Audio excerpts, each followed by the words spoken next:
بسم اللہ الرحمن الرحیم اللہم صلی علی سیدنا محمد وعلی آلہ وصحبہ وبارک وسلم صلی علیہ۔ کافی سارے سوالات جو ہیں جرح و تعدیل کے حوالے سے اور اصول الحدیث کے حوالے سے ہمیں موصول ہوتے رہتے ہیں، تو ہم کوشش کریں گے کہ باری باری ان میں سے جو امپورٹنٹ کویسچنز ہیں، خاص طور پر جو ریپیٹ ہوتے ہیں اور وہ واقعتاً بہت کروشل اور سیریس کویسچنز ہیں، ہم ان کو ڈسکس کر لیتے ہیں تاکہ اس کے صحیح طرح سے جو ایک ریسرچ آنسرز ہیں وہ مل سکیں، یا پھر ایک راستہ مل جائے کہ اس سوال کو یا کوئی بھی کویسچن ہے آپ نے اس کو اپروچ کس طرح سے کرنا ہے اس فن میں۔ تو چند ایک سوالات ہیں وہ ہم نے نوٹ کیے ہیں اپنے پاس، تو اس کو باری باری شروع کرتے ہیں۔ تو بسم اللہ الرحمن الرحیم، شروع کریے جی۔ جی پہلا سوال کیا ہے؟ جی پہلا سوال ہے کہ امام بخاری کا قول فیہ نظر، کیا یہ جرح مفسر ہے؟ اوکے، امام بخاری رحمۃ اللہ علیہ کا یہ فرمانا کہ فیہ نظر ہے، اب اس میں چند ایک چیزیں سمجھنے کی ہیں۔ جب یہ سوال کیا جاتا ہے نا کہ فلاں لفظ یا فلاں جملہ جرح مفسر ہے یا جرح مبہم ہے، اس کا معنی کیا ہے؟ مفسر کہتے ہیں کسی چیز کو تفصیل کے ساتھ بیان کرنا، ریزننگ کرنا، اوکے، اور مبہم کہتے ہیں کہ کسی چیز کو ہائیڈ کر دینا، رائٹ، وجہ بیان نہ کرنا۔ مثلا اگر میں کسی کے بارے میں کہوں کہ فلاں راوی ضعیف ہے، اب ضعف کی کوئی ایک وجہ تو نہیں ہوتی نا، ضعف کی ہزاروں وجوہات ہو سکتی ہیں۔ مثلا اس کے ایک حافظے میں تھوڑے سے کمی سے لے کر ایک کذاب تک کی رینج ہے، رائٹ، یعنی اتنی زیادہ رینج ہے جس کے اندر وہ کہیں پہ بھی فال کر سکتا ہے۔ اگر میں کہوں کہ ضعیف، تو میں کلیئر تو نہیں کر رہا نا مسئلہ ہے کیا اس کے ساتھ، رائٹ۔ تو جب یہ سوال کیا جاتا ہے کہ جو امام بخاری رحمۃ اللہ علیہ جب کسی راوی سے متعلق فرماتے ہیں فیہ نظر، تو کیا یہ جرح مفسر ہے یا جرح مبہم ہے؟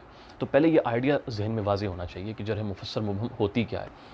اور راوی سے متعلق جب بھی ہم گفتگو کریں گے تو آپ نے یہ تھم رول یاد رکھنا ہے کہ راوی پر کلام یا تو اس کی عدالت کے اوپر ہو سکتا ہے یا اس کے حافظے پر ہو سکتا ہے، اس سے تیسری کوئی چیز نہیں ہے، ٹھیک ہے نا۔ اب راوی کی کیا کہتے ہیں نا، اس کے سلسلہ نسب کے اوپر تو کلام نہیں کر سکتے نا، رائٹ، ہم نے حدیث لینی ہے اس سے اور کوئی معاملہ تو نہیں کرنا۔ تو صرف اور صرف جو ہے، یا تو ہم یہ کہیں گے کہ راوی عادل ہے یا نہیں ہے، یعنی وہ حدیث میں جھوٹ بولتا ہے یا سچ بولتا ہے، کس قدر اس کے معاملات کیسے ہیں اور اس کا حافظہ کیسا ہے، بس یہ دو چیزیں ہیں۔ جرح مفسر وہ جرح ہوتی ہے جو ہمیں ڈائریکٹلی یا تو وہ عدالت کے اوپر کر کے دکھائے کوئی امام، یا پھر وہ اس کے حافظے پر کرے۔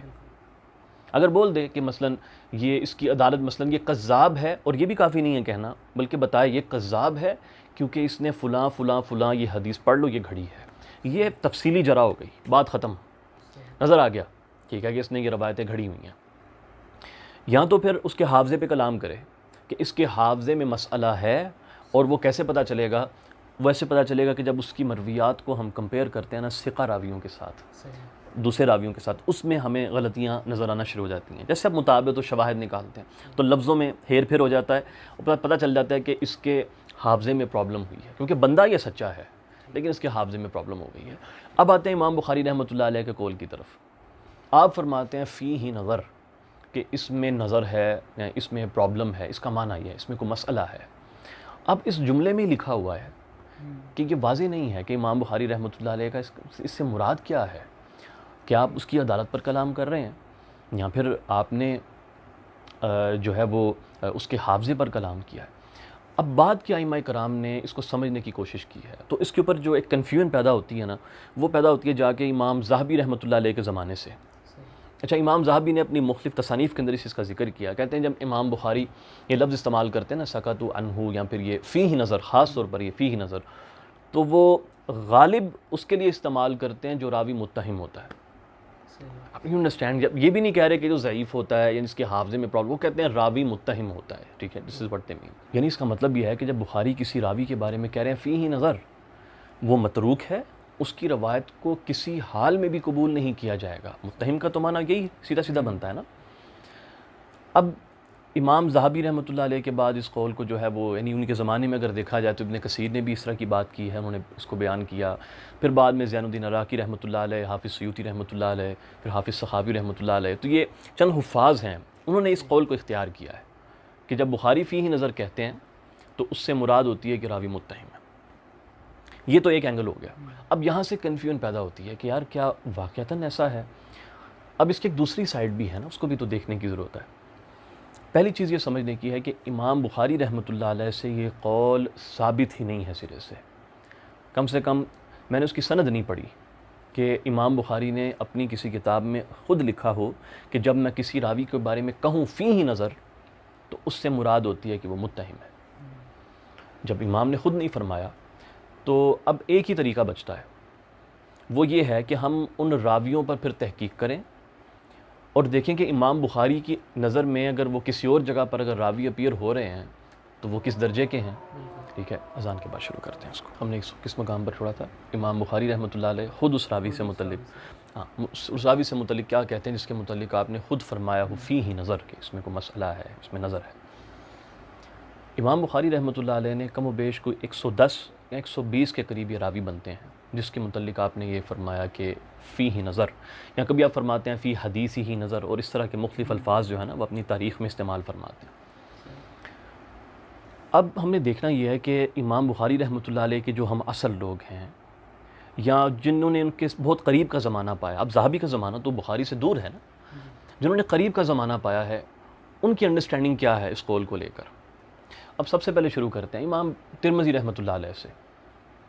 امام کی کتاب ہے العلل، امام ترمذی رحمۃ اللہ علیہ کی کتاب، اور اس کے اندر علل میں امام ترمذی جو اعتماد کرتے ہیں نا وہ امام بخاری کے اقوال پر اعتماد کرتے ہیں ڈائریکٹلی۔ اب جگہ جگہ فرماتے ہیں کہ سألت محمد عن فلان، کہ میں نے امام محمد سے یعنی امام بخاری رحمۃ اللہ علیہ سے فلاں حدیث کے متعلق سوال کیا یا فلاں راوی سے متعلق سوال کیا، تو آپ نے یہ چیز اس کے اندر سے مجھے یہ بتائی۔ ایک راوی اس کا نام ہے حسین بن حسن الاشقر، حسین بن حسن الاشقر۔ امام بخاری نے اپنی تاریخ میں فرمایا فیہ نظر، فیہ نظر۔ اسی راوی کی ایک حدیث ہے، امام ترمذی رحمۃ اللہ علیہ فرماتے ہیں علل میں کہ میں نے امام بخاری سے اس کے متعلق سوال کیا، امام فرماتے ہیں کہ ارجو ان یکون محفوظاً، کہ میں امید کرتا ہوں کہ یہ حدیث محفوظ ہوگی، اور جو یہ راوی ہے حسین الاشقر اس کے بارے میں فرماتے ہیں کہ یہ مقارب الحدیث ہے۔ کیا؟ مقارب الحدیث۔ یہ مقارب الحدیث وہ ہوتا ہے جو نہ تو صحیح درجے کا ہوتا ہے اور نہ ہی ضعیف ہوتا ہے، یہ حسن درجے کا راوی ہوتا ہے، اس کے بارے میں کہا جائے۔ تو یہاں پر امام کی اپنی تصریح مل گئی کہ انہوں نے اس راوی کو کیا انڈرسٹینڈنگ لی ہے آپ نے اس کی، رائٹ۔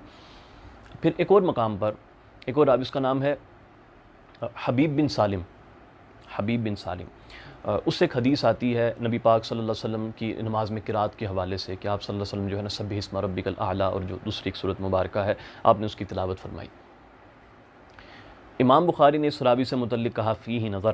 امام ترمذی فرماتے ہیں کہ میں نے اس کی حدیث سے متعلق، اس حدیث میں وہ راوی آتے ہیں، میں نے امام بخاری رحمۃ اللہ علیہ سے سوال کیا، آپ نے فرمایا حدیث صحیح ہے۔ کیا فرمایا؟ حدیث صحیح ہے۔ اچھا، یہاں پر ایک اشکال پیدا ہوتا ہے، کہنے والا یہ کہہ سکتا ہے کہ نہیں امام بخاری حدیث کو صحیح کہہ رہے ہیں، سند کو صحیح نہیں کہہ رہے۔ ٹھیک ہے نا، کیونکہ یہ بھی تو بالکل ہوتا ہے کہ ائمہ کرام کبھی حدیث کے اوپر جو ہے نا وہ صحت کا حکم لگاتے ہیں، اور اس سے مراد یہ ہوتی ہے کہ مجموعی طور پر حدیث صحیح ہے، یہ ضروری نہیں ہوتا کہ وہ اس ایک خاص سند پہ کلام کر رہے ہوں۔ علل کے اندر امام کا منہج یہ نہیں ہے۔ امام ترمذی نے خود بھی 3-4 مقامات تو خود میں نے ایسے پڑھے ہیں کہ انہوں نے ایک حدیث سے متعلق سوال کیا، امام بخاری فرماتے ہیں اس سند سے ضعیف ہے لیکن اس کی دوسری سند ہے وہ صحیح ہے۔ یہاں پر امام ایسا جواب نہیں دے رہے، سوال کا جواب یہ بنتا تھا، یعنی اگر سالم، اگر یہ حبیب اگر اس میں ضعف ہوتا اس طرح کا کہ متروک ہے، تو امام فرماتے کہ نہیں اس سند سے یہ حدیث ضعیف ہے یا متروک ہے یا متہم ہے، کچھ بھی ہے، لیکن دوسری سند ہے نہیں، آپ فرما رہے ہیں حدیث صحیح ہے۔ تو پہلے تو امام ترمذی رحمۃ اللہ علیہ کی جو ہے نا آپ ایک انڈرسٹینڈنگ دیکھیں۔ اسی طرح ایک حکیم بن جبیر نامی ایک راوی ہے، اس کے متعلق بھی یہ فرماتے ہیں کہ فیہ نظر، اور ترمذی کنکلوژن کیا نکالتے ہیں کہ ہم پھر کسی کنکلوژن پر نہیں پہنچے۔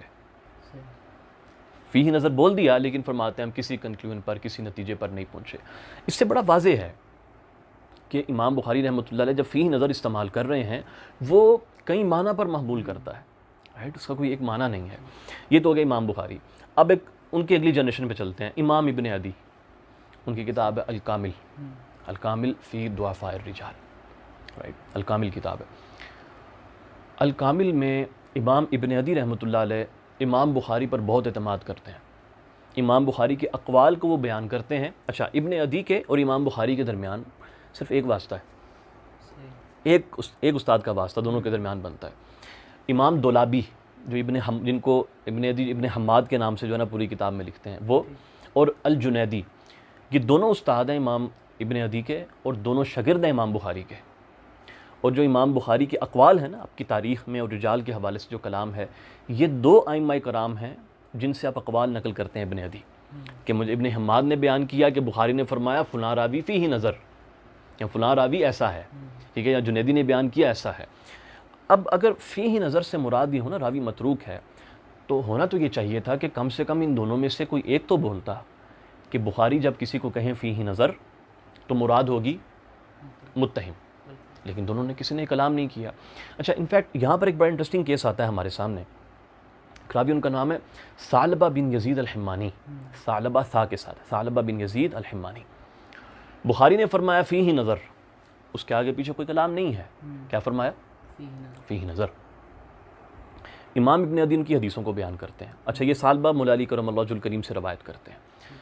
ابن عدی فرماتے ہیں جتنی مقدار میں نے ان کی حدیثیں دیکھی ہیں، مجھے ان کی حدیث میں کوئی مسئلہ نظر نہیں آیا، کوئی مسئلہ نظر نہیں آیا، اور وہوا اور ان کا ہاں اور ان کے سماع کا مسئلہ ہے مولا علی کرم اللہ وجہ الکریم کے ساتھ، کیا سماع کا مسئلہ ہے مولا علی کرم اللہ وجہ الکریم کے ساتھ، اس میں نظر ہے، کیا اس میں نظر ہے، کما قال البخاری، جیسے کہ بخاری نے کہا۔ یعنی امام بخاری کے اس قول کو فیہ نظر کو امام ابن عدی نے ایسے انٹرپریٹ کیا ہے کہ بیسیکلی وہ راوی متہم نہیں ہے، بلکہ مولا علی کرم اللہ وجہ الکریم اور اس کے درمیان جو سماع ہے نا اس کا مسئلہ ہے۔ اب ابن عدی کی انڈرسٹینڈنگ دیکھیں کیا ہے یہاں پر، انڈرسٹینڈ۔ پھر اسی طرح سے امام بخاری خود اب ان کی جو اپنی تاریخ ہے اس کے اندر ایک صحابی ان کا نام ہے صعصع بن ناجیہ رضی اللہ تعالیٰ عنہ، ان کا ذکر فرماتے ہیں۔ ان کے متعلق ان سے ایک حدیث جو ایک بیان کی جاتی ہے، وہ حدیث لکھ کر فرماتے ہیں فیہ نظر، انٹری صحابی کی ہے، لکھا ہوا ہے بیچ میں فیہ نظر۔ تو اگر ایک آدمی کو نہیں پتہ یہ صحابی ہے اور اس نے صرف امام ذہبی کا یا دیگر ائمہ کرام کا بس قول پڑھ لیا کہ جرح مفسر ہے، جنہوں نے یہ کلام کیا ہے کہ جرح مفسر ہے، وہ تو صحابی پہ جرح کر کے بیٹھ جائے گا کہ صحابی متہم ہے، نعوذ باللہ العظیم۔ حدیث کے باب میں صحابہ تو کلہم عدول، ہمارا عقیدہ اس کے اوپر، رائٹ۔ تو اگر امام بخاری جب فرما رہے ہیں وہاں پر فیہ نظر صعصع کے ترجمہ میں، تو مراد کیا ہے؟ کیوں کہہ رہے ہیں وہ فیہ نظر؟ صحابی کو کہہ رہے ہیں؟ اگر کہہ رہے ہیں تو وی ہیو اے پرابلم۔ اگر کہ نہیں وہ صحابی کو نہیں کہہ رہے، اگر صحابی کو نہیں کہہ رہے اس کا مطلب ہے کہ یہ جرح مفسر ہے ہی نہیں، کیونکہ جرح مفسر میں 2 لوگوں کا اختلاف نہیں ہوتا، صحیح ہے نا؟ اگر ایک تفصیلی جرح کر دی گئی کہ فلاں آدمی ہے اس نے فلاں کی حدیث کو چوری کیا، یہ وہ حدیث ہے جو اس نے چورائی ہے، آپ کو میری بات، ہم دونوں کو اس ایک بات کے سمجھنے میں اختلاف ہوگا نہیں۔ مثلا میں کہوں فلاں آدمی کی حدیث ہے، اس نے یہ حدیث گھڑی ہے، اس بات کو سننے میں کوئی 2 انڈرسٹینڈنگ بن سکتی ہیں؟ نہیں بن سکتی۔ اٹس کلیئر کہ حدیث گھڑی ہے۔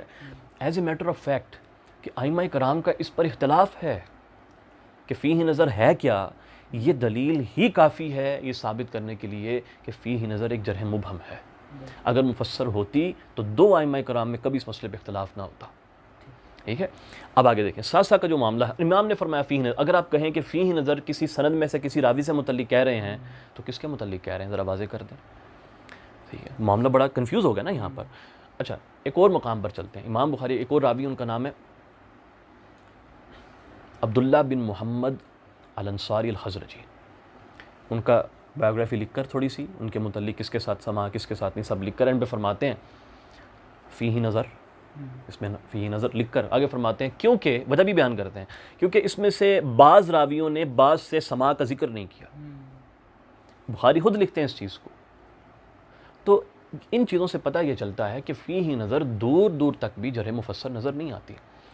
اگر ابھی بھی کوئی ڈاؤٹ میں رہے اتنے دلائل کے بعد، پھر یہ بھی ایک اور 2 راویوں کا ذکر کر لیتے ہیں۔ ایک راوی ان کا نام ہے تمام بن نجیح، امام نے فرمایا فیہ نظر، پھر جز رفع الیدین میں امام نے خود اس سے روایت لی ہے، خود بول کر خود اس سے روایت لی ہے، اور اس سے کون سی روایت بیان کرتے ہیں؟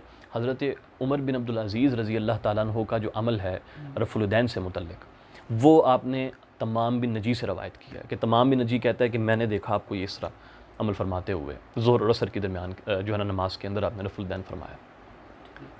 تو اگر وہ متہم ہے تو کیوں روایت کرتے ہیں؟ یہاں تک کہ ایک اور راوی ان کا نام ہے عبداللہ بن حسین بن عطا بن یسار، امام نے اس راوی سے ادب المفرد میں روایت لی ہے اور فیہ نظر بھی بولا ہے ساتھ اپنی تاریخ میں، اور روایت بھی ادب المفرد میں لے لی آپ نے، اور یعنی اس سے کس طرح سے، یعنی وہ روایت جو انہوں نے لی ہے، یعنی کہ عبداللہ بن حسین اس کو بیان کرتے ہیں، سہیل بن ابی صالح ان ابی ہے نبی ہریرہ رضی اللہ تعالیٰ عنہ ان نبی صلی اللہ علیہ وسلم، یہ اس کی سند ہے پوری۔ اگر راوی متہم ہے تو امام روایت کیوں کر رہے ہیں اس سے؟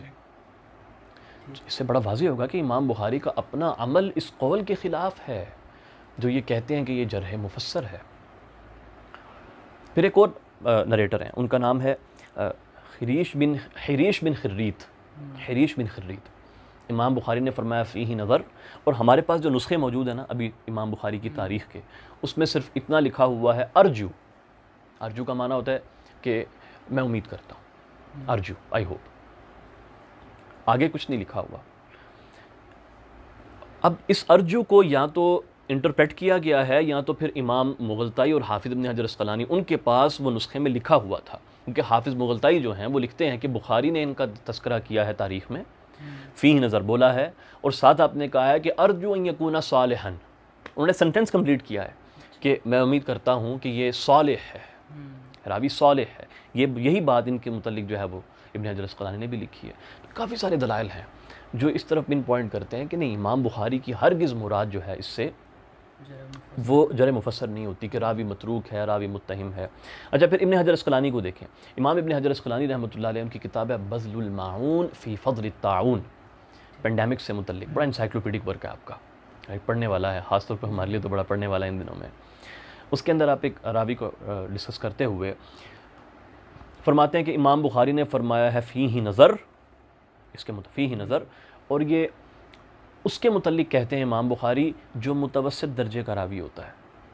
یعنی ابن حجر نے بڑا دو ٹوک الفاظ میں وہاں لکھا ہے، متوسط درجے کے راوی کے متعلق فرما دیں۔ متوسط کون؟ یعنی جو نہ تو صحیح کے درجے پر ہے نہ ہی وہ ضعیف ہے، ٹھیک ہے، وہ بالکل حسن درجے کا جو ہے نا، حسن کے اوپر یا پھر نیچے والے درجے میں وہ کہیں فال کرتا ہے، اس کے بارے میں امام بخاری رحمۃ اللہ علیہ فیہ نظر کہتے ہیں۔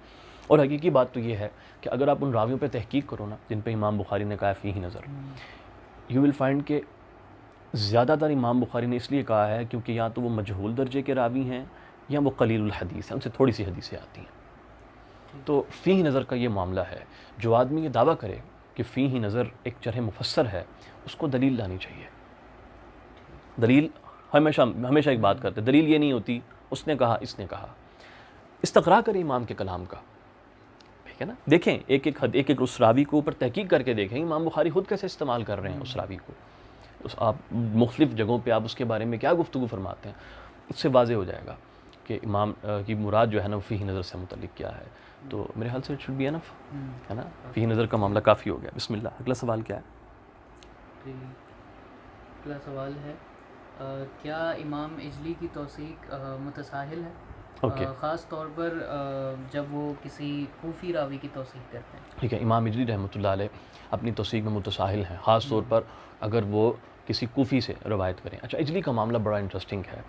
امام اجلی سے متعلق سمجھنا یہ ہے، یہ امام بخاری کے ہم اثر ہیں، ان کی پیدائش امام بخاری سے پہلے ہے اور وصال کچھ بعد میں ہوا ہے، انہوں نے تھوڑی لمبی عمر پائی ہے۔ اور امام عباس الدوری، کون؟ عباس الدوری، یہ امام یحییٰ کے شاگردوں میں سے تھے، جو جرح و تعدیل کے امام ہیں ان کے شاگردوں میں سے تھے۔ عباس الدوری فرماتے ہیں کہ ہم اجلی کو امام احمد اور یحییٰ جیسا سمجھتے تھے۔ میں نے اب اندازہ لگائیں کہ وہ آدمی کا کیلیبر کیا ہے اجلی کا، ایک تو یہ ہو گیا، پھر یہ بھی بیان کیا گیا کہ احمد اور یحییٰ ان سے علم حاصل کرتے تھے، ان سے احادیث لیا کرتے تھے اجلی سے، اس مقام کا آدمی ہے امام اجلی جو ہیں۔ اچھا، آپ کی کتاب ہے، اس کا نام ہے الثقات، وہ الثقات کے نام سے ہی جو ہے 2-3 جگہوں سے وہ پبلشڈ ہے۔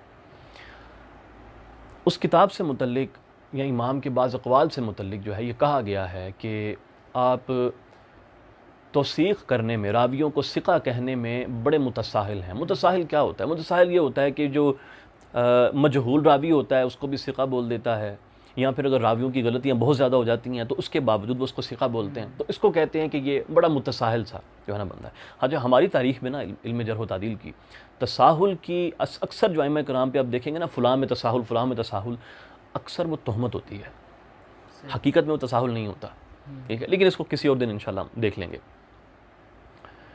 اب اجلی کا معاملہ کیا ہے کہ امام اجلی کی جو کتاب ہے نا الثقات، اس کے نام سے یہ ایک امیج جاتا ہے کہ شاید اس کے اندر انہوں نے صرف وہی راوی جمع کیے ہیں جو ثقہ ہے.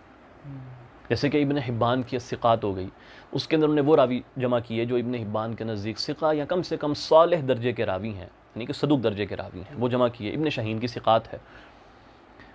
اجلی کی ثقات کا معاملہ یہ نہیں ہے.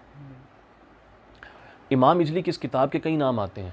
بعض ائمہ کرام نے لکھا ہے کہ ان کی اس کتاب کا نام ہے معرفت الرجال، بعض کہتے ہیں الجرح والتعدیل اس کتاب کا نام ہے. اوکے، اور بعضوں نے اس کا کچھ اور نام بھی بتایا، مثلا بعضوں نے کہا اس کا نام تاریخ ہے، بعضوں نے اس کا نام سوالات بھی لکھا ہے. اور اس کو الجرح والتعدیل کہنا یا معرفت الرجال کہنا یہ زیادہ مناسب ہے. اس کی وجہ کیا ہے؟ اس کی وجہ یہ ہے کہ اجلی کی الثقات کے اندر صرف ثقہ راوی نہیں ہیں.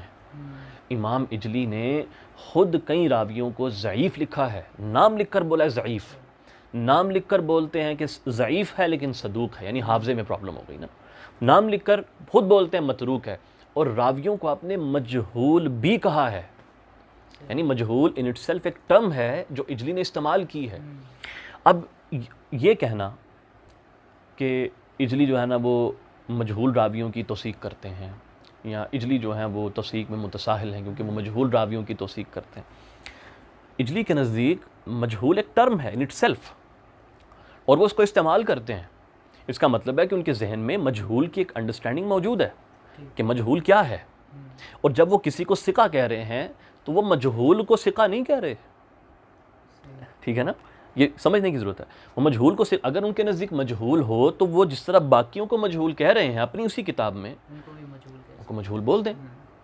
تو جب وہ مجہول نہیں کہہ رہے تو اس کا مطلب کیا ہے؟ اس کا مطلب یہ ہے کہ امام کے نزدیک وہ راوی ثقہ ہے. معنی یہ بنے گا کہ بھائی میں نے اس کی احادیث کی تحقیق کر لی ہے، احادیث کو دیکھ لیا ہے، مجھے ان میں کوئی مسئلہ نظر نہیں آیا، تو میرے نزدیک وہ راوی قابل قبول ہے. ٹھیک، تو اجلی کے اوپر جو ہے نا تساہل کا الزام لگانے والے حضرت عبد الرحمن مولمی رحمۃ اللہ علیہ یہ ہیں، یعنی پچھلی صدی میں اچھے حدیث کے عالم تھے، وہ گزرے ہیں. انہوں نے اس کا کمنٹ کیا ہے، اور بائی دا وے وہ جس پیراگراف میں انہوں نے تساہل کے بارے میں کلام کیا نا کہ اجلی متساہل ہیں، اسی کے اندر انہوں نے امام یحییٰ کو بھی رکھا ہے اور امام نسائی کو بھی ڈالا ہے کہ یہ متساہل ہیں. تو یہ جو قضیہ ہے، یعنی کہ جو ایشو ہے یہ اجلی کا نہیں ہے، یہ نسائی کا بھی ساتھ ہے اور یحییٰ کا بھی ساتھ ہی ہے. تو بس وہ اکثر لوگ صرف وہیں سے جو نا اجلی کو پکڑ لیتے ہیں اور اس کے اوپر وہ اعتماد کرتے ہیں کہ نہیں وہ اجلی کا مسئلہ ہے. اجلی کا ایشو نہیں ہے یہ والا. اب اگلی آپ کو میں چیز سمجھاتا ہوں کہ یہ کہنا کہ وہ کوفی راوی جو ہوتے ہیں ان کی توثیق کے اندر متساہل ہیں، یار یہ قول زندگی میں کبھی نہیں پڑا. پتہ نہیں کس نے گھڑ کے جو ہے نا وہ دے دیا ہے. اگر کسی نے دیا ہے، ہم یہ نہیں کہتے کسی نے کہا ہی نہ ہو کبھی، ہم نے کون سی ہر چیز پڑھ رکھی ہے. اتنا بڑا خزانہ ہے کہ ساری زندگی گزر جاتی ہے تو ختم نہیں ہوتا علم کا. کسی کو اگر یہ قول مل جاتا ہے تو شیئر کر دے. لیکن میں چند ایک بات عرض کر دیتا ہوں. اجلی کوفی تھے، اجلی خود کوفہ کے رہنے والے تھے، اور جب امام احمد بن حنبل کا معاملہ پیش آیا نا، خلق قرآن کا، جب وہ محنہ کا جو مسئلہ پیش آیا، جب آپ کے ساتھ وہ پرابلمس ہوئی اور کوڑے وغیرہ کا جو معاملہ خطرناک معاملہ ہوا، اس دور میں آپ وہاں سے ہجرت فرما کے مغرب چلے گئے تھے. آپ کی پیدائش، آپ کا بچپن وہ کوفہ میں گزرا ہے. آپ نے کوفہ کے شیوخ سے سماع کیا ہے، سب چیزیں آپ کی موجود ہیں. یہاں پر ایک دقیق قاعدہ آپ کو میں بتاتا ہوں کہ جو شہر والا آدمی ہوتا ہے نا، جس شہر کا آدمی ہوتا ہے، وہ اپنے شہر کے راویوں کو بہتر جانتا ہے. جو جس شہر کا رہنے والا، مثلا یہ ممکن ہے کہ مکہ میں ایک راوی رہتا ہو، اجلی کو اس کا پتہ نہ ہو، وہ اجلی کے نزدیک مجہول ہوگا، لیکن جو مکہ میں جو امام رہے گا، جیسے اگر ابن عیینہ وغیرہ ہیں، وہ مکہ میں رہتے تھے، وہ اس کے ساتھ ملتے جلتے ہیں، اس کے حالات کو دیکھتے ہیں. یہاں اگر اس سے ڈائریکٹ نہیں بھی ملے تو اس کے متعلق باتیں تو پتہ ہے نا ہمیں. جیسے ہمیں بھی آپس میں یہاں پر رہتے ہیں، تو اگر ہم کسی لڑکے سے نہیں بھی ملے، کسی بندے سے نہیں ملاقات ہوئی، ایک نہیں تو دو لوگوں سے سن لیتے ہیں اس کا معاملہ کیا ہے. اب جو شہر سے باہر والا ہے، ہمارے سرکل سے باہر والا، اس کو کیا پتہ اس چیز کا. تو پہلی چیز تو یہ ہے کہ اگر اجلی کسی کوفی کی توثیق میں منفرد ہو جاتے ہیں تو یو نیڈ ٹو انڈرسٹینڈ اجلی خود کوفی ہیں. He knows what he's talking about, right? اس کی مثال دیتا ہوں. امام ابن عدی الکامل میں راوی کا نام ہے Saad bin Saeed bin Saad al-Jurjani. It's a very beautiful name right. Saad bin Saeed bin Saad سے متعلق ابن عدی کہتے ہیں کہ میں نے ائمہ متقدمین میں اس سے متعلق کوئی کلام نہیں دیکھا. وہ اس سے غافل رہے اور میں اس کو جانتا ہوں یہ میرے شہر کا بندہ ہے. دس از واٹ ہی سیڈ. میں اس کو جانتا ہوں یہ میرے شہر کا بندہ ہے. پھر آپ حکم لگاتے ہیں اس کے اوپر. اوکے. اسی طرح ایک اور راوی ہے, اس کا نام ہے سہل, علی بن سہل یا سہیل, سہل نام ہے, سہل بن عامر النیساپوری. حافظ ابن حجر اس کے متعلق لکھتے ہیں کہ حاکم نیشاپوری نے تکذیب کی ہے, کذاب کہا. ابن حبان نے ثقات میں مینشن کیا. ٹھیک ہے, حاکم کذاب بولتے ہیں, ابن حبان کہتے ہیں ثقہ. اب وہ راوی نیشاپوری ہے, حاکم بھی نیشاپوری ہیں. تو ابن حجر فرماتے ہیں کہ حاکم اپنے شہر والوں کو زیادہ جانتا ہے. انڈرسٹینڈ. پھر اسی طرح سے اگر آپ دیکھیں النکت جو ہے امام زرکشی کی, جو ابن صلاح پر لکھی ہے, اس کے بالکل بگننگ میں ہی انہوں نے حدیث کی معرفت, صحت وغیرہ کی معرفت سے متعلق گفتگو کی ہے. انہوں نے فرمایا کہ اس میں یہ بھی ہوتا ہے کہ ایک خاص جو اہل بلد ہوتے ہیں وہ ایک دوسرے کی مرویات کو پہچانتے ہیں باقیوں کی نسبت. پھر ایک راوی کا نام لیتے ہیں, اگر وہ شامیوں سے روایت کرے وہ ثقہ ہوتا ہے, اگر کسی حجازی سے روایت کریں یا اس طرح کا کوئی نام لیتے ہیں, مجھے ایگزیکٹ وہ یاد نہیں, لیکن اس طرح کی وہ بات فرماتے ہیں, تو اس کے اندر ویکنس آ جاتی ہے. رائٹ. تو وہ اپنے شہر کا آدمی ہے اور اس کو زیادہ پتہ ہے کہ اس کے شہر میں کیا چل رہا ہے. اس لیے اگر کسی کوفی کی توثیق امام کر دیتے ہیں, اس کا ہرگز معنی یہ نہیں ہے کہ اس نے مجہول کی توثیق کر دی ہے, بلکہ جو دوسروں کے نزدیک مجہول تھا, امام اجلی نے آپ پر احسان کیا ہے یہ بتا کر کہ اس کا اصل سٹیٹس ہے کیا. آپ اس کو مجہول سمجھ کے اس کی حدیثوں کو ضعیف کر دیتے. اور اگر یہ کہیں کہ نہیں, کئی ایسے راوی ہیں اجلی کے سوا ان کی کوئی توثیق نہیں کرتا تو اس لیے متساہل ہیں, ایسے راوی تو آپ کو بخاری کے بھی مل جائیں گے. یعنی کہ امام بخاری رحمۃ اللہ علیہ سے اس طرح کا قول آ جائے گا, آپ کے سوا کوئی توثیق نہیں کرتا, احمد کے سوا کوئی توثیق نہیں کرتا, باقی سب اس کے اپوزٹ ہو جائیں گے. تو یہ تو ہر امام کے ساتھ معاملہ ہے. اس لیے اجلی کے اوپر جو ہے نا وہ تساہل کی تہمت لگانا کہ نا کہ متساہل ہیں اور کوفی راویوں کے بارے میں ویسا کلام کرتے ہیں, نہیں ایسے تھوڑی چلتا ہے یار. ایسے تھوڑی. آپ کو دلیل لانی ہے کہ کیا تساہل انہوں نے دکھایا ہے. کیا انہوں نے کسی ضعیف حدیث کو انہوں نے صحیح کہہ دیا کہ جو ان کے نزدیک ضعیف تھی پھر بھی کہہ دیں نہیں میرے نزدیک پھر بھی صحیح ہے. ایسے تھوڑی ہوگا. اوکے. اور اس لیے اگر کوفہ والوں کی توثیق کریں, کیوں وہ اس لیے کریں کیونکہ ان کے شہر کے ہیں اور شہر والا اپنے راویوں کو زیادہ بہتر انداز میں جانتا ہے کہ اس میں کیا رکھا ہوا ہے. ٹھیک ہے. تو میرے خیال سے یہ دوسرا کافی ہے اس کے حوالے سے. ہاں. اور تیسرا سوال کیا ہے؟ تو ہمارے پاس تیسرا سوال ہے کہ کیا آج کے علماء حدیث کی تحقیق پر اعتماد کیا جا سکتا ہے؟ اور میرا اپنا سوال ہے کہ کس حد تک اعتماد کیا جا سکتا ہے. It's a good question. یعنی کیا ہمارے پاس باؤنڈری ہوگی کہ آج کے علماء کے جو ہے تحقیق پر ہم اعتماد کریں؟ اچھا, جزاک اللہ خیر. اچھا, اس میں سمجھنے کی چیز یہ ہے کہ علم کسی زمانے کا محتاج نہیں ہے. بالکل. اور علم کسی شخص کا محتاج نہیں ہے.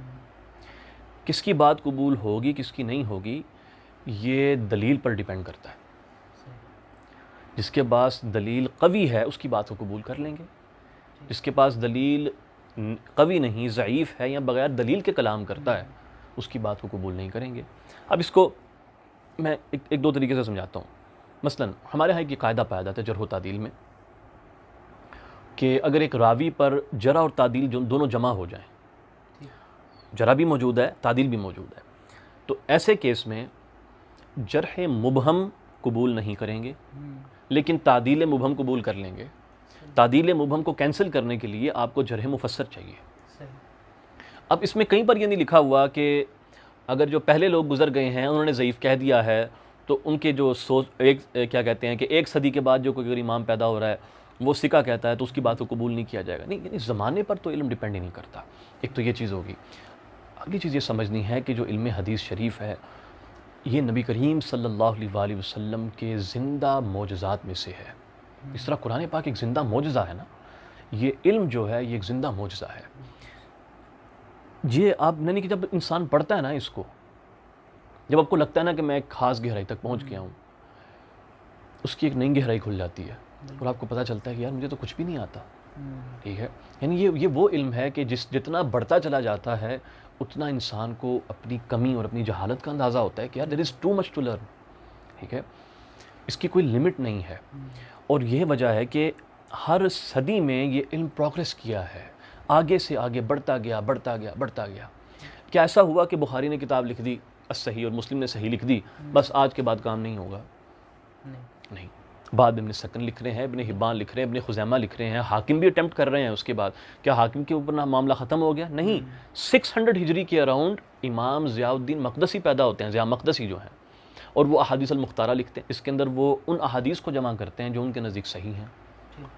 وہ بخاری مسلم کی حدیثوں کو نہیں لیتے زیادہ، کتب جو ستہ جو باقی سنن ہیں ان میں سے زیادہ حدیثوں کو نہیں لیتے، انہی کا حدیث کو کلیکٹ کرتے ہیں. مکمل نہیں کر پائے، لیکن دیکھو ایک سلسلہ جاری ہے، سلسلہ ابھی بھی چلتا آ رہا ہے، رائٹ. پھر امام ابن صلاح ہیں، انہوں نے ایک مقدمہ لکھا اصول حدیث پہ. اس کے اوپر پھر ریسرچ کا کام چلتا گیا. ابن حجر اسقلانی تک وہ کام جاری رہا. امام سیوطی کا زمانہ آ گیا، پھر بھی وہ کام چلتا جا رہا ہے، کام تو نہیں رک رہا. اب اگر میں یہ کہوں کہ میں بس ان علماء کرام کو مانوں گا جو 800 ہجری تک رہے، اس کے بعد جو پیدا ہوا میں اس کو نہیں مانوں گا. پہلی بات تو یہ ہے کہ یہ قول کرنے کی دلیل کیا ہے آپ کے پاس کہ آپ فکس کر دیں کہ میں نے اس لائن کے میں نے کسی کو نہیں ماننا اس کے بعد. دیکھیے اس میں ہوتی ہے یار انسان کی. سچی خاص سچی بات بتاؤں، معاملہ یہ ہوتا ہے کہ جو ہمارے دور کے جو علماء کرام ہیں نا، ہم اکثر ان کو اس لیے قبول نہیں کرتے کیونکہ وہ ہمارے دور کے ہیں. سارا نفس کا گیم ہے یار، بیچ میں سارا معاملہ نفس کا ہے. ہم دیکھنا پسند نہیں کرتے، یہ یقین نہیں آتا کہ کوئی ہم سے بہتر ہو سکتا ہے. ٹھیک ہے، اللہ تعالیٰ اس چیز سے بچائے، محفوظ رکھے ہم سب کو. ہاں بس یہ دل کے ماننے کی جو ہے نا ساری گیم ہے. اب اگر میں لائن لگا دوں 800 ہجری پہ، امام سیوطی تو بعد میں جا کے پیدا ہوتے ہیں. اب جو موضوعات ابن جوزی نے لکھی ہیں اس کے تعقبات کیے ہیں امام سیوطی نے. اس میں جو غلط تھا اس کو آپ نے جدا کیا، اور آپ نے 3-4 بلکہ شاید 5 ورکس آپ نے کیے ہیں اس کے اوپر. پہلے لالی المصنوعہ ہے، پھر اس پہ ذیل ہے، پھر تلخیص ہے، اور اس طرح کے مختلف کام کیے ہیں آپ نے. تو وہ علم تو ویسٹ ہو گیا نا جو ابن جوزی کی جو کتاب ہے. انفیکٹ اگر میں تھوڑا پیچھے چلا جاؤں، میں کہوں کہ بس میں 500-600 پہ ایک لائن لگا دیتا ہوں. اب ابن الجوزی کی کوئی کرنے والا ہے نہیں وہاں پر، تو کیا میں بس ابن الجوزی کی بات کو قبول کر لوں، بعد میں نہ چلوں؟ اب امام مزی کو دیکھو، آپ نے لکھی تہذیب الکمال فی اسماء الرجال. کمال کا ورک ہے، اس میں کوئی دو رائے نہیں ہے. ٹھیک ہے، آپ دو ہی کمال ورک ہیں آپ کے، ایک تو جو ہے وہ تحفۃ الاشراف ہے، اور ایک وہ دوسرا ورک ہے تہذیب الکمال. کیا ابن حجر کے ذہن میں یہ آیا کہ اب علم ختم ہو گیا؟ نہیں، بلکہ آپ کے جو شاگرد تھے، مزی کے شاگرد امام ذہبی، آپ نے بھی پھر اس کے اوپر تہذیب الکمال پہ پھر کام کیا. حافظ مغلطائی نے بھی کام کیا، وہ بھی شاگرد تھے ان کے. علم نہیں رکتا. کئی تحقیقات ہیں کیونکہ یہ ڈیٹا ہے راویوں کا. جسٹ امیجن کہ آپ کے پاس ہزاروں جو ہے نا وہ ڈیٹا پوائنٹس آپ کو دے دیے گئے ہیں، اور وہ علم یعنی کہ دیر آر انفینٹ پاسبلٹیز کہ کیا ہو سکتا ہے اور کیا نہیں ہو سکتا اس کے اندر، رائٹ. آج کے زمانے تک اس پہ تحقیقات چل رہی ہیں اور تحقیقات جاری ہیں، یہ رک نہیں رہی. اوکے، اور اس کا اندازہ انسان کو صرف تب ہوتا ہے اگر آپ جو مصر کے شیوخ ہیں، خاص طور پر شیخ احمد معبد عبد الکریم ہو گئے، یہاں اس طرح کے جو دیگر علماء کرام ہیں، اور شام کے جو علماء کرام ہیں، اگر آپ جیسے نور الدین اطر رحمۃ اللہ علیہ ابھی ریسنٹلی جن کا وصال ہوا ہے، اگر آپ ان کی تحقیقات کو ایک مرتبہ پڑھیں آپ کو اندازہ ہو جاتا ہے اس چیز کا. اندازہ ہے کہ یار یہ بات بالکل درست ہے کہ وہ کئی ایسی چیزیں جو پہلے والوں نے واضح نہیں کی ہوتی یا ان کے کلام میں مبہم رہ جاتی ہیں، یہ اس کو واضح کرتے ہیں. آ کے ایک قول کو جو ہے اس کا تعین کرتے ہیں کہ اس کا معنی کیا ہے، اس چیز کا معنی کیا ہے، رائٹ. اس جیسے کہ فیہ نظر سے متعلق ہم نے گفتگو کی نا، اس کے اوپر جو شیخ عبد الرحمن جو ہیں شیخ حبیب الرحمن اعظمی رحمۃ اللہ علیہ، شیخ حبیب جو محدث تھے، انہوں نے اس کے اوپر سب سے پہلے کلام کیا. انہوں نے تقریباً کو 11 راویوں کی لسٹ نکالی جس کے اوپر فیہ نظر تھا، اور آپ نے فرمایا کہ نہیں، میرے نزدیک معاملہ ایسا ہے کہ جب فیہ نظر کہتے ہیں نا امام بخاری، تو وہ فیہ نظر راوی پہ نہیں بول رہے ہوتے، حدیث پہ بول رہے ہوتے ہیں. بڑا خوبصورت انہوں نے جملہ بولا ہے کہ راوی پہ نہیں بلکہ وہ حدیث پہ بول رہے ہوتے ہیں. اچھا، یہ شیخ جو ابو غدہ رحمۃ اللہ علیہ ہیں جنہوں نے تحقیقات کی ہیں بڑی زبردست ہماری پچھلی صدی کے اندر ہی، اس کے اوپر رفع و تکمیل کے اندر اور دوسری کتابوں میں. اب دیکھیں، رفع و تکمیل عبدالحی لکھنوی لکھ رہے ہیں، اس کے اندر بھی انہوں نے فیہ نظر کا یہی معنی لکھا ہے کہ متہم متروک، یہ لکھا ہے. لیکن اس کے حاشیہ میں جا کر پھر شیخ ابو غدہ فرماتے ہیں کہ میرے شیخ جو ہیں حبیب الرحمن، انہوں نے مجھے یہ بتایا ہے اور اس کے اوپر مزید تحقیق کی ضرورت ہے. It's going on. یہ تا قیامت علم چلتا رہے گا. اس میں کسی کا بھی کوئی حرف آخر نہیں ہے, کسی کی جاگیر نہیں ہے یہ. ٹھیک ہے, یہ تحقیق ہے, چلتی چلی جا رہی ہے. ہم ہر زمانے میں دیکھیں گے کہ جس آدمی نے جو تحقیق کی ہے اس کا منہج کیا تھا, اس نے کیا دلائل رکھے, اس کے دلائل میں کتنی جان تھی, اس کے اعتبار سے ہم اس کی بات کو قبول کریں گے یا اس کی بات کو رد کریں گے. ٹھیک ہے, بس اس کے اندر کوئی نہیں کہ کس حد تک قبول کریں گے, یعنی کہ کیا میں تھوڑا قبول کروں زیادہ قبول نہ کروں, نہیں, ایسا کچھ بھی نہیں رکھا ہوا اس کے اندر.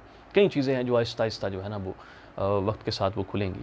اب اس کی ایک اور مثال میں ایڈ کرتا ہوں بیچ میں, جیسے حبہ ارنی ہیں, ان سے متعلق ایک قول مشہور ہے کہ انہوں نے فرمایا ہے کہ بدر, اس میں مولا علی کرم اللہ وجہ الکریم کے ساتھ صفین میں 80 بدری تھے.